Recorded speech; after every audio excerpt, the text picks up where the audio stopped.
Welcome to E-Town news, जहां आपको मिलेगा daily dose of Bollywood news, fashion trends, TV and social media से जुड़े हर update. A show which gives you the day's lowdown of all the best happenings in the world of glamour. तो इंतजार किस बात का? Let's take a look at today's headlines. Salman Khan की legal team ने सलमान खान से रिलेटेड एक फेक न्यूज को किया क्लैरिफाई। क्यों रणवीर सिंह को इंटरनेट यूजर्स ने किया ट्रोल? दीपिका पादुकोण की एक ओल्ड पार्टी फुटेज को एग्जामिन कर सकती है नारकोटिक्स कंट्रोल ब्यूरो की टीम। कंगना रनौत के खिलाफ पंजाब में क्यों हो रहे हैं protests?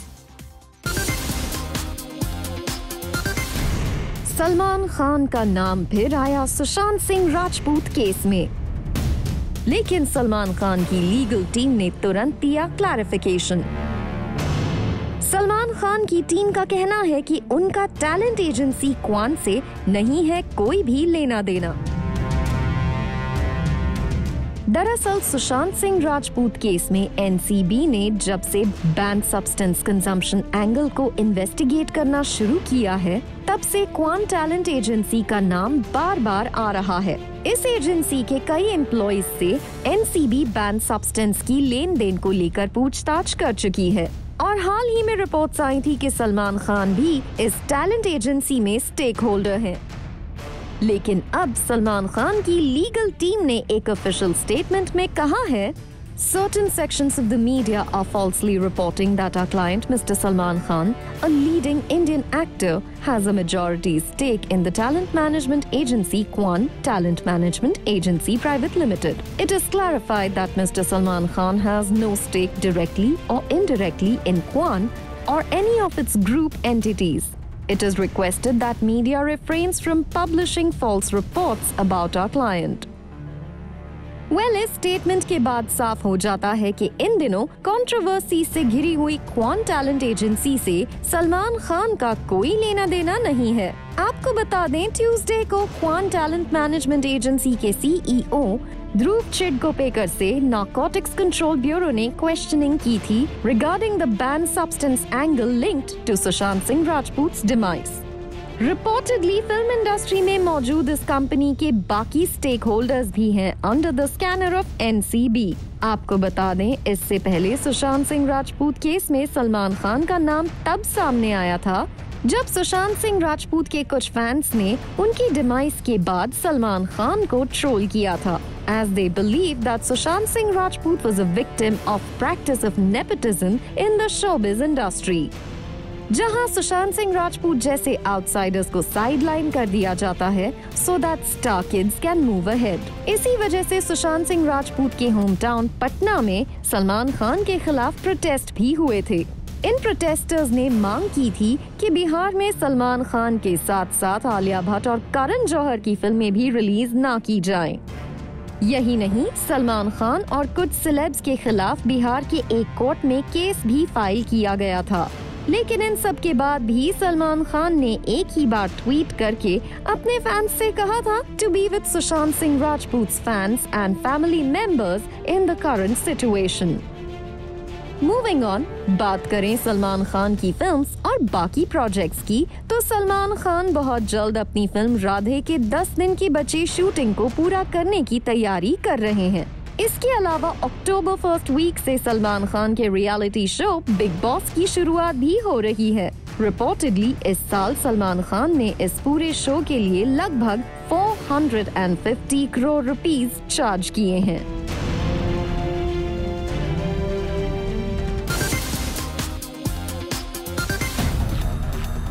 October 2017. Location coco restaurant Mumbai. Deepika Padukone की यही पार्टी है शक के घेरे में। क्या अक्टूबर 2017 में सोनाक्षी सिन्हा, सिद्धार्थ मल्होत्रा, आदित्य रॉय कपूर और दीपिका पादुकोण की मौजूदगी में हुई पार्टी में बैन सब्सटेंसेस का इस्तेमाल हुआ था? रिपोर्टेडली क्वान टैलेंट एजेंसी की एम्प्लॉय करिश्मा और दीपिका पादुकोण की लीक हुई व्हाट्सएप कॉन्वर्सेशन में इसी पार्टी का जिक्र है, जहां दीपिका पादुकोण ने करिश्मा से रिपोर्टेडली एक बैन सब्सटेंस की डिमांड की थी। Reportedly in the chats from 28th October 2017, Deepika Padukone asks Karishma, "You have..." To which Karishma says that she has it at her home, but she can ask someone else to arrange it for the actress. Deepika Padukone then says that she wants and not. In the same chat, Karishma asks Deepika Padukone, when is she coming to Coco? Deepika Padukone says 11:30, 12ish. Well, ये pictures भी अक्टूबर 2017 की हैं, जो अब viral हो रही हैं। और इन व्हाट्सएप चैट से इन पिक्चर्स को जोड़कर देखा जा रहा है। दीपिका पादुकोण हाल ही में अपनी एक फिल्म की शूटिंग के लिए गोवा के लिए रवाना हुई थीं और इस मैटर पर दीपिका पादुकोण या उनकी टीम की तरफ से कोई रिस्पॉन्स नहीं आया है। पर रिपोर्टेडली दीपिका पादुकोण गोवा में अचानक अपनी फिल्म की शूटिंग से गायब हो गई हैं और रिपोर्टेडली वो अपनी लीगल टीम के साथ टच में हैं और जल्द ही एक ऑफिशियल स्टेटमेंट रिलीज कर सकती हैं। रिपोर्ट्स में ये भी कहा जा रहा है कि इस व्हाट्सएप चैट के बेस पर दीपिका पादुकोण को पूछताछ के लिए एनसीबी समन भेज सकती है। वहीं ट्यूसडे को इस व्हाट्सएप चैट में दीपिका पादुकोण के साथ बात कर रही करिश्मा को एनसीबी ने पूछताछ के लिए बुलाया था, लेकिन वो एनसीबी के सामने ये कहते हुए पेश नहीं हुई कि वो आउट ऑफ टाउन है। Reportedly, she has sought exemption from the agency's probe on account of ill health till 25th September 2020. आपको बता दें, करिश्मा सुशांत सिंह राजपूत की टैलेंट मैनेजर रह चुकी जया साह के साथ ही काम करती थीं। यही वजह है कि सुशांत सिंह राजपूत केस में बैन सब्सटेंस की जांच कर रही एनसीबी को ये सारी इंफॉर्मेशन मिली है। अब देखना होगा दीपिका पादुकोण इस मैटर पर क्या बयान देती हैं, क्योंकि social media users Deepika Padukone के साइलेंस पर सवाल उठा रहे हैं।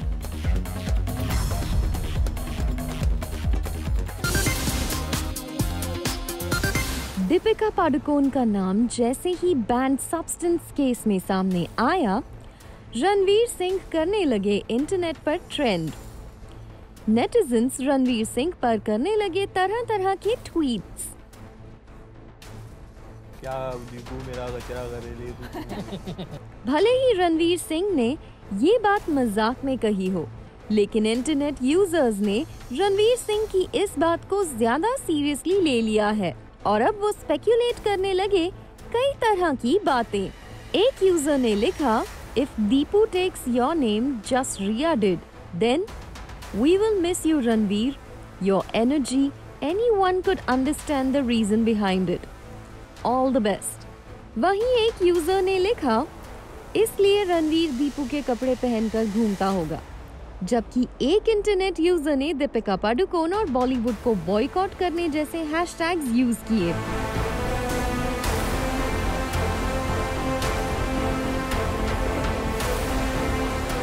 कुछ इसी अंदाज में रणवीर सिंह और दीपिका पादुकोण दोनों की ही हो रही है सोशल मीडिया पर ट्रोलिंग।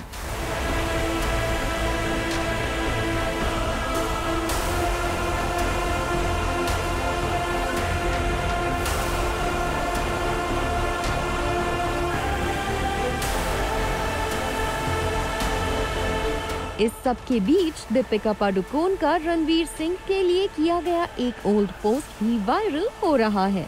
वहीं रिपोर्ट्स में कहा जा रहा है कि बैन सब्सटेंस केस में दीपिका पादुकोण का नाम आने से पादुकोण और सिंह फैमिलीज काफी शॉक्ड हैं। लेकिन दोनों ही फैमिलीज दीपिका पादुकोण के साथ स्ट्रांगली खड़ी हैं। रिपोर्ट्स के मुताबिक रणवीर सिंह और दीपिका पादुकोण अपनी लीगल टीम से डिस्कशन के बाद जल्द ही एक जॉइंट स्टेटमेंट रिलीज करके अपना साइड रख सकते हैं। दूसरी तरफ रिपोर्टेडली एनसीबी मुंबई के क्लब में हुई उस पार्टी की फुटेज भी एग्जामिन कर सकती है जिसे दीपिका पादुकोण और बाकी स्टार्स ने अटेंड किया था। ये वही पार्टी थी जिसका जिक्र दीपिका पादुकोण और उनकी मैनेजर के व्हाट्सएप चैट में हुआ है। रिपोर्ट्स ये भी आ रही हैं कि एनसीबी दीपिका पादुकोण को जल्द ही समन भेज सकती है in order to seek more information on the use of banned substance in the Hindi film industry। वहीं रिपोर्टेडली दीपिका पादुकोण जल्द ही गोवा में चल रही अपनी फिल्म की शूटिंग को बीच में ही स्टॉप करके वापस आ सकती हैं to sort this matter.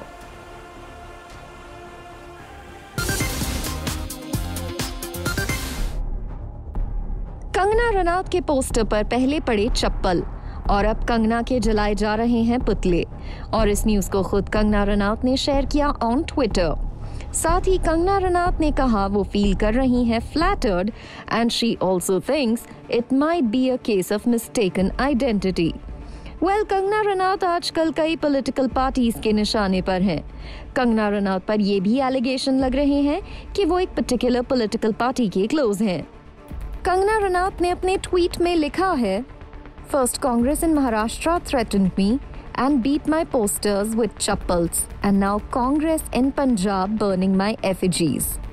Seems like a clear case of mistaken identity. Am I some minister or a great opposition leader? Who they think I am? This is rather flattering. Reportedly, Kangana Ranaut के खिलाफ ये protest इसलिए हुए हैं क्योंकि farmers bill पर आए उनके कमेंट से लोग खुश नहीं हैं। आपको बता दें, कंगना रनौत ने हाल ही में अपने एक ट्वीट में प्राइम मिनिस्टर नरेंद्र मोदी के एग्रीकल्चर बिल्स पर किए गए ट्वीट पर जो ट्वीट किया था, उसमें कंगना रनौत ने कहा था that it is impossible to explain anything to someone who is pretending to sleep. वैसे कंगना रनौत इस वक्त किसी भी तरह से चुप रहने के मूड में नहीं है। इससे पहले बॉम्बे हाई कोर्ट ने ट्यूसडे को कंगना रनौत को अलाउ किया था to include Shivsena MP Sanjay Raut and a civic body officer as parties to her plea against the demolition carried out at her Pali Hill office. The matter was postponed for next hearing on September 25th after BMC senior counsel Aspi Chenoy sought time as Kangana Ranaut had made some fresh statements in her affidavit. Kangana Ranaut ने अपनी plea में BMC के demolition work से हुए नुकसान की भरपाई के लिए करीब 2 करोड़ रुपयों का कॉम्पेंसेशन मांगा था। वैसे कंगना रनौत आजकल तकरीबन हर मुद्दे पर अपने व्यूज दे रही हैं, और जब से दीपिका पादुकोण का नाम अलेज्ड बैन सब्सटेंस केस में आया है, कंगना रनौत ने दीपिका पादुकोण को भी टारगेट किया by saying repeat after me, depression is a consequence of use. So-called high society rich star children who claim to be classy and have a good upbringing ask their manager है क्या? #boycott Bollywood #Deepika Padukone। Kangana Ranaut के इस comment के बाद कुछ लोगों ने कंगना रनौत को भी क्रिटिसाइज किया, बट सीम्स कि कंगना रनौत चुप रहने वालों में से नहीं है।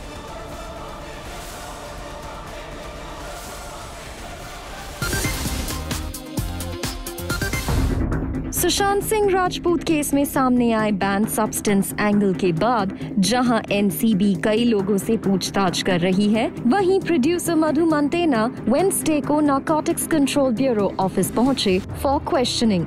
According to reports, the filmmaker was allegedly named by Sushant Singh Rajput's talent manager Jaya Saha during her interrogation, and reportedly Madhu Mantena and Jaya Saha से एनसीबी ने साथ-साथ पूछताछ की है। और अगर बात करें इस केस में रिया और उनके भाई शौविक की, तो रिया और उनके भाई शौविक की बेल प्ली पर होने वाली हियरिंग को बॉम्बे हाई कोर्ट ने कल तक के लिए अडजर्न कर दिया है। मुंबई में हुई भारी बारिश को देखते हुए कोर्ट ने लिया ये फैसला। आपको बता दें, कोर्ट ने भारी बारिश की वजह से आज के लिए हॉलिडे डिक्लेयर कर दिया है। वैसे रिया ने अपनी बेल प्ली में कुछ खास बातें रखी हैं। पॉइंट नंबर 1, रिया ने अपनी बेल प्ली में कहा है कि जांच एजेंसी के पास ऐसी कोई सबूत नहीं कि रिया बैन सब्सटेंस की बाइंग और सेलिंग में बड़े लेवल पर इन्वॉल्व थी। Point number 2, Bombay high court में अप्लाई की गई अपनी बेल प्ली में रिया ने कहा है कि जांच एजेंसी का खुद कहना है कि रिया जो बैन सब्सटेंस लाती थी वो सुशांत सिंह राजपूत कंज्यूम करते थे। ऐसे में इसे बाइंग सेलिंग का केस बनाना सही नहीं है। पॉइंट नंबर 3, रिया ने अपनी बेल प्ली में कहा है कि जिन धाराओं के तहत रिया पर केस दर्ज किया गया है वो रिया पर लागू नहीं होते, क्योंकि ना रिया के पास कोई बैन सब्सटेंस मिले हैं, ना ही रिया की बताई गई जगहों पर कहीं कोई बैन सब्सटेंस की रिकवरी हुई है। पॉइंट नंबर 4, रिया ने अपनी बेल प्ली में कहा है कि अब तक उन्होंने जांच में पूरी तरह से सहयोग किया है और रिया के भागने का कोई सवाल नहीं उठता क्योंकि उनका पूरा परिवार मुंबई में ही रहता है। पॉइंट नंबर 5, रिया का साफ कहना है कि जांच एजेंसी उनसे सारे सवाल जवाब कर चुकी है और अब इस मामले में उन्हें जुडिशियल कस्टडी में रखने का कोई सवाल नहीं उठता। पॉइंट नंबर 6, रिया के वकील का कहना है कि रिया की उम्र सिर्फ 28 साल है और इस मामले में जिस तरह मीडिया ट्रायल चल रहा है उससे रिया की मानसिक हालत पर असर पड़ सकता है। ऐसे में उनका जेल में रहना ठीक नहीं है। पॉइंट नंबर 7, रिया ने अपनी बेल प्ली में ये भी भरोसा दिलाया है कि वो सबूतों से छेड़छाड़ नहीं करेंगी, ना ही भागेंगी। ऐसे में कोर्ट को उन्हें बेल दे देनी चाहिए। पॉइंट नंबर 8, अब तक ये जांच एजेंसी ने सुशांत सिंह राजपूत के मैसेजेस से पता नहीं लगाया है कि सुशांत सिंह राजपूत खुद अपने लिए कितनी बार बैन सब्सटेंस मंगवाते थे।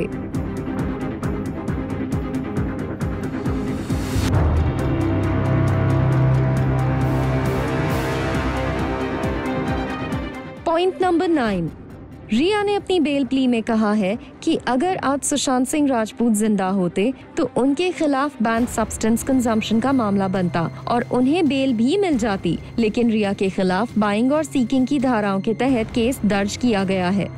पॉइंट नंबर 10, रिया ने अपनी बेल प्ली में कहा है कि सुशांत सिंह राजपूत अपनी फिल्म केदारनाथ की शूटिंग के दौरान से ही बैन सब्सटेंस का सेवन करते थे। ऐसे में ये कहना गलत होगा कि सुशांत सिंह राजपूत ने उनके कांटेक्ट में आने के बाद से इन सब्सटेंसेस को लेना शुरू किया। रिया की बेल के लिए जो पॉइंट्स कोर्ट में रखे हैं, इस पर एनसीबी अपना साइड कोर्ट के सामने रखेगी और तब कोर्ट इस मामले में रिया की बेल पर अपना फैसला सुना सकती है। रिपोर्टेडली इस पर हियरिंग 24 सितंबर को हो सकती है। Coming up on the show, Zoom Happy Space with Rudrani के लेटेस्ट एपिसोड में रकुलप्रीत सिंह ने कैसे स्प्रेड की happiness and positivity.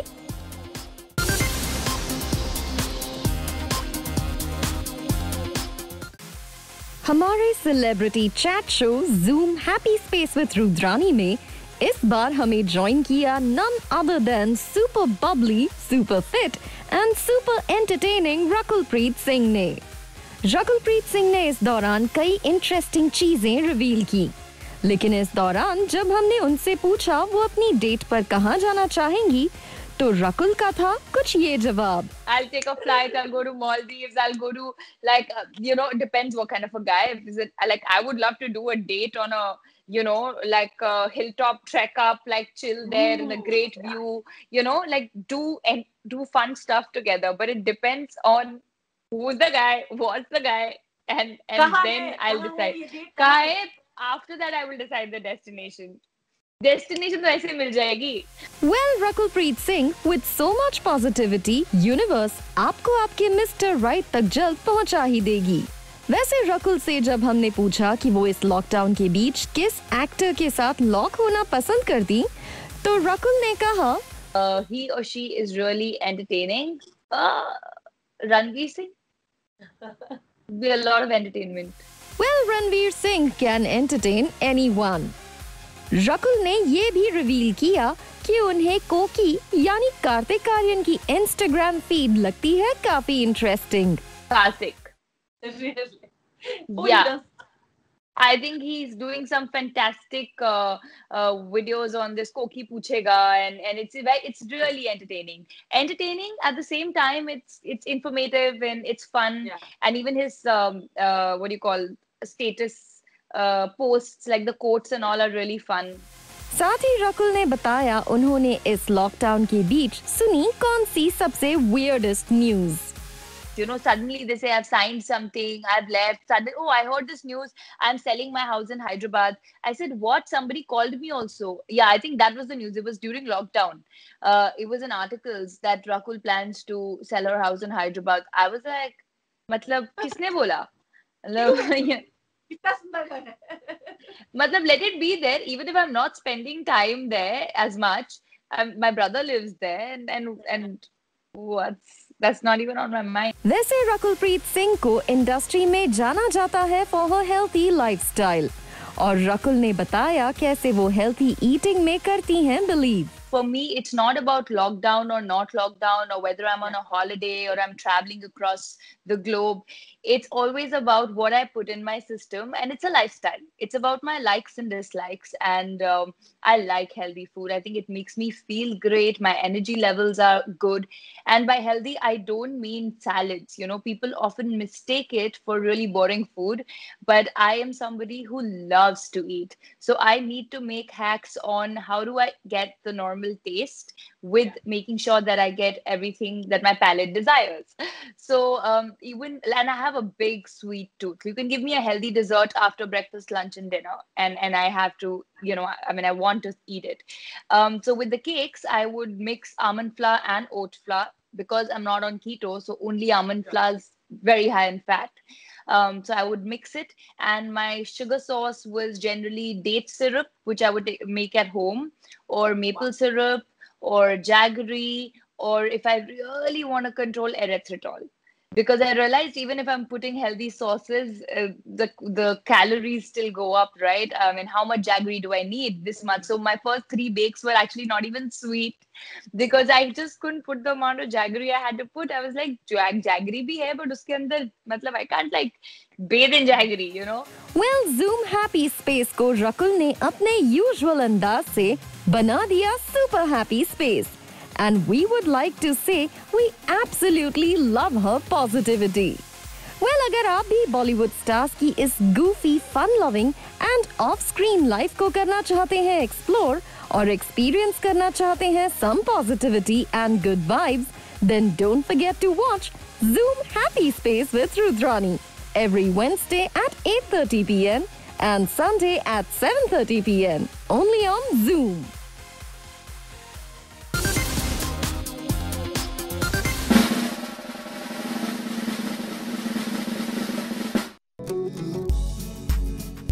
Sustainable fashion is the way forward. We need to focus on building a sustainable wardrobe, opt for fewer pieces that are more versatile and that we can easily mix and match. Quality over quantity. My new normal regime involves a lot of cooking and cleaning and housework. However, I have spent a lot of time with my daughter during this pandemic, and that's been amazing. And I have actually quite enjoyed this downtime and slow-paced life. Oversized t-shirts and pajamas. Yes, it's definitely a big trend and it's here to stay. Even before the pandemic, athleisure was a big trend, so people were already comfortable dressing down. However, I know that there's a separate group of people who can't wait to dress up and get out. Indian women sometimes tend to be very conscious of their bodies. Don't be. Wear whatever makes you happy and celebrate your curves. Assist, assist, assist. Please gain as much experience as you can before you decide to branch out on your own. And learn as much as you can on the job from whichever stylist you look up to or whoever's aesthetic matches yours.